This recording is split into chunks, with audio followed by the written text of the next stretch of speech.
রমজানে মাঝে মাঝে তারাবির নামাজ ছুটে যায়। যদি আমার তারাবির নামাজ ছুটে যায় এতে কি আমার রোজা আদায় হবে বা রোজার পূর্ণতাতে কোনো সমস্যা হবে কিনা? ভাইরা আমার, রমজান মাসে তারাবির নামাজ না পড়লে আমরা অনেকে মনে করি যে তার রোজাতে বোধহয় অসুবিধা হবে। এটা সম্পূর্ণ ভুল ধারণা। তারাবি একটা ইবাদত, রমজানের রোজাটা আরেকটা ইবাদত। যেহেতু তারাবি না পড়লেও রমজানের রোজা হয়ে যায়, তাহলে তারাবি পড়ার কি আর দরকার আছে? কেন? রোজা তো হয়ে যাবে। আলাদা ইবাদত। রোজা রাখা একটা ইবাদত, তারাবি পড়াটা আরেকটা ইবাদত। নবী করিম সাল্লাল্লাহু আলাইহি সাল্লাম একই হাদিসে দুটি কথা বলেছেন, মান কামা রমাদানা ঈমানান ওয়া ইহতিসাবান গুফিরা লাহু মা তাকাদ্দামা মিন যামবি। একই হাদিসে বলেছেন, মান সামা রমাদানা ঈমানান ওয়া ইহতিসাবান গুফিরা লাহু মা তাকাদ্দামা মিন যামবি। যে ব্যক্তি ঈমান এবং ইখলাসের সাথে রমজানের রোজা রাখবে, আল্লাহ তার পূর্বের গুনাহ মাফ করবেন। যে তারাবি পড়বে তারও পূর্বের গুনাহ মাফ করবেন ইনশাআল্লাহ। এইজন্য ভাইরা, তারাবির নামাজ পড়তে হবে। এটা সুন্নাহ, গুরুত্বপূর্ণ সুন্নাহ, সাধারণ সুন্নাহ না। নবী সাল্লাল্লাহু আলাইহি সাল্লাম ছাড়েন নাই, সাহাবীরা ছাড়েন নাই। কোনো ওযর ছাড়া তারাবি ছাড়া যাবে না। জামাত ছুটে গেলে একা একা হলেও পড়বেন, কিন্তু কোনো কারণে পড়তেই পারলেন না, সফরে আছেন, ট্রাভেলে আছেন, বাসে ছিলেন, ট্রেনে ছিলেন, নাইটে সফর করেছেন, তারাবি পড়তেই পারেন নাই, ইনশাআল্লাহ আপনার রোজা হয়ে যাবে। তাই বলে তারাবিকে অনেকে অবহেলা করেন আজকাল, যেটা তো সুন্নাত, না পড়লেই কি? এই অবহেলাটা আরেকটা দোষের। তাহলে আমাদের মধ্যে দুইটাই সীমা লঙ্ঘন। কেউ মনে করেন তারাবি না পড়লে রোজাই হবে না, এটা হলো বাড়াবাড়ি। আবার অনেকে মনে করেন তারাবি না পড়লেই বা কি, এটা হলো ছাড়াছাড়ি। এই বাড়াবাড়ি এবং ছাড়াছাড়ির মধ্যে আমাদের থাকতে হবে। আল্লাহ আমাদের তৌফিক দান করুন। হুজুর, রমজান মাসে কন্যার বাড়ি থেকে ছেলের বাড়িতে ইফতার না পাঠালে শ্বশুর শাশুড়ি গালমন্দ করে, এমন অবস্থায় কি করা উচিত? কন্যার বাড়ি থেকে ইফতার পাঠানো উচিত? আপনার কাছে জানতে চাই। ভাইরা আমার, আমাদের সমাজে বহুল প্রচলিত, বহুল প্রতিষ্ঠিত কুসংস্কারগুলোর মধ্যে থেকে একটি হলো এটি যে মেয়ের বাবার বাড়ি থেকে রমজান আসলে ইফতারের বিভিন্ন আইটেমের জন্য ছেলে, ছেলের মা, ছেলের বাবা, ছেলের গোষ্ঠী, ছেলের বিভিন্ন মহিলারা, ওই ফ্যামিলির তারা অপেক্ষায় থাকে। আল্লাহর জমিনে যদি 10টা নিকৃষ্টতম ছোট লোকই থাকে, তার একটা হলো এইটা। যুবক ভাইরা, কোন যুবক হাত তুলে বলতে পারবেন যে আমার শ্বশুরবাড়ি থেকে রমজান উপলক্ষে এরকম কোন ভিক্ষাবৃত্তি আমরা করতে দেই নাই? বলতে পারবেন কেউ? দেখি কার কার বুকে পাটা বলা আছে, হাত তোলেন। হয় নাই যাদের। বাবাজি, আপনি হাত তুলছেন, আপনাদের আমল তো এগুলো ছিলই না।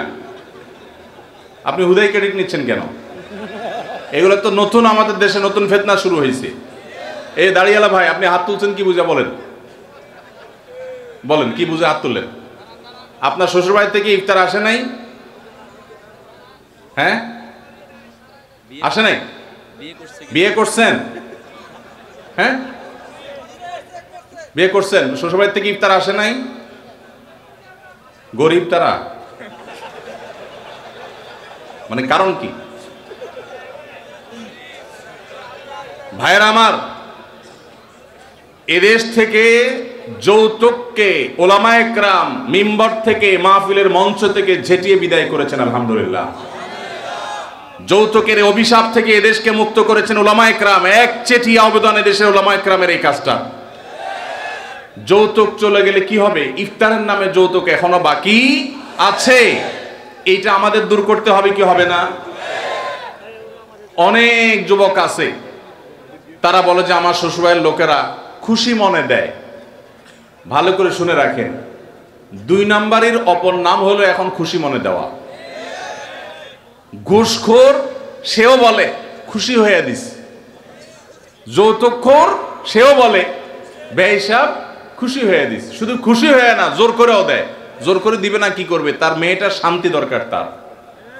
আপনি যদি বাপের বেটা হয়ে থাকেন, মুসলমানের সন্তান হয়ে থাকেন, বিনয়ের সাথে শাশুড়িকে বলবেন, শ্বশুরকে বলবেন, কোনো কিচ্ছু আমার এখানে পাঠাবেন না, পাঠালে আমি মনে কষ্ট পাবো, উল্টা পারলে আমি দিব।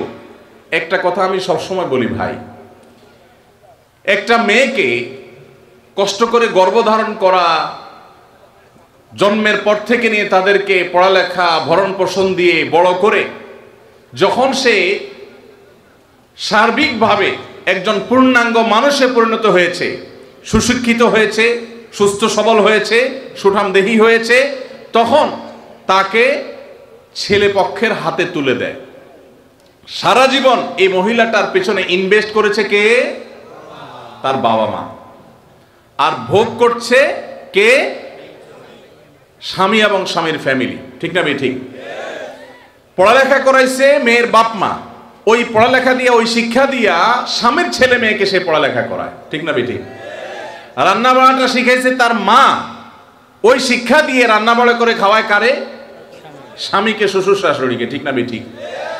তাহলে উচিত হলো ছেলে পক্ষের মেয়ে পক্ষকে এটা বলা, বেই সাহেবকে বলবে, ছেলের বাবা মেয়ের বাবাকে বলবে, বাবাজি বা ভাই, আপনার মেয়ে তাকে মানুষ করতে যত টাকা পয়সা লাগছে তার সব কিছু আমি দিতে চাই। এরপরেও তো কোনো মানুষ কেনা যায় না, এটা কেনার জন্য দেওয়া না, অন্তত কৃতজ্ঞতা আদায়ের জন্য দেওয়া, এটা বলা দরকার ছিল। সেটা না করে উল্টা আস্ত একটা মেয়ে দিয়ে দিল, তার সাথে আবার আপনি যৌতুক আশা করছেন। আপনার চাইতে বড় ছোট লোক আল্লাহর জমিনে আর হতে।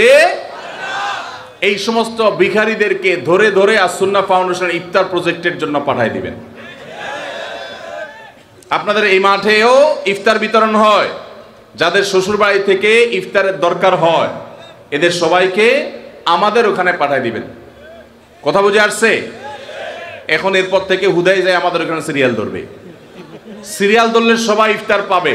শর্ত হলো সে প্রকাশ্যে ঘোষণা দিবে, আমি শ্বশুরবাড়ি থেকে ইফতার প্রত্যাশী ছিলাম, কিন্তু সেখান থেকে ইফতার পাওয়ার কোনো ক্ষীণতম সম্ভাবনা না থাকায় আমি নিরুপায় হয়ে এখন আস-সুন্নাহ ফাউন্ডেশনের দ্বারস্থ হয়েছি।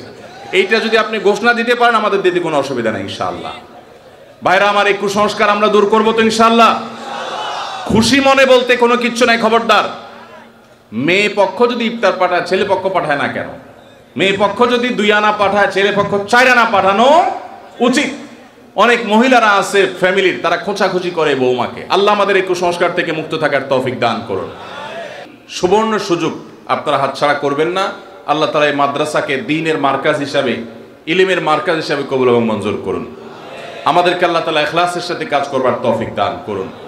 আমরা এই দেশের শত শত আলেম তৈরি করতে চাই কি চাই না? শত শত দায়ীর আল্লাহ তৈরি হোক আমরা চাই কি চাই না? তাহলে সেক্ষেত্রে এই শত শত আলেম তৈরি করার জন্য এই প্রতিষ্ঠানগুলোকে আমাদের গড়ে তুলতে হবে। আল্লাহ আমাদেরকে তৌফিক দান করুন। সেই সাথে আস-সুন্নাহ ফাউন্ডেশনের যে সমস্ত সেবামূলক কার্যক্রম আছে সেগুলো কুমিল্লা কেন্দ্রিক কার্যক্রমগুলো বেশিরভাগ এই মাঠে পরিচালিত হয়ে থাকে। এবছরও শীতবস্ত্র বিতরণ এখান থেকে হয়েছে, বৃক্ষরোপণ এখান থেকে হয়েছে, অন্যান্য কার্যক্রম হয়েছে। আপনারা যারা আশেপাশে আছেন তারা এই মাদ্রাসার শুভাকাঙ্ক্ষী হিতাকাঙ্ক্ষী হবেন, অন্তত দোয়ার মধ্যে সামিল রাখবেন, চেষ্টা করা যাবে না ইনশাআল্লাহ। আল্লাহ আমাদেরকে তৌফিক দান করুন। দ্বিতীয় সুসংবাদ আপনাদেরকে শোনাই, সেটা হলো মাদ্রাসার বিশাল বড় মাঠ আপনারা দেখেছেন।